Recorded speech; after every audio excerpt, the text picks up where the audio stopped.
Nous avons accueilli des personnes qui n'ont pas accès à l'appareillage afin justement de vérifier déjà leurs oreilles par un médecin ORL, puis de faire leurs audiométries, de vérifier si elles ont besoin ou non d'un appareillage et le cas échéant de faire le nécessaire pour qu'elles puissent repartir avec un appareil.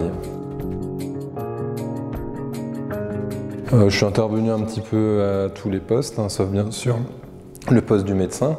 Donc j'ai réalisé les audiométries, fait les empreintes et réalisé les réglages des appareils. Approximativement, après je ne m'attendais pas forcément à l'importance des pertes qu'on a pu rencontrer, puisqu'on a eu des gens avec des pertes vraiment importantes. Sinon, c'est plutôt ce que j'attendais en fait.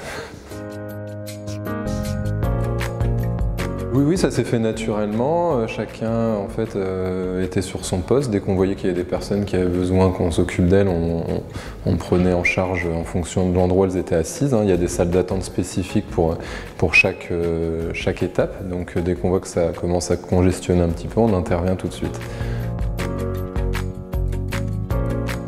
Oui, on partage ensemble. En fait, on se regroupe parfois pour avoir l'avis de chacun, qu'on se mette d'accord.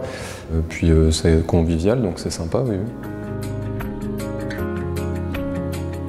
Oui, peut-être une dame vraiment qui a eu une surdité liée à une maladie quand elle était jeune. Elle a eu une fièvre importante et suite à ça, elle n'a plus du tout entendu.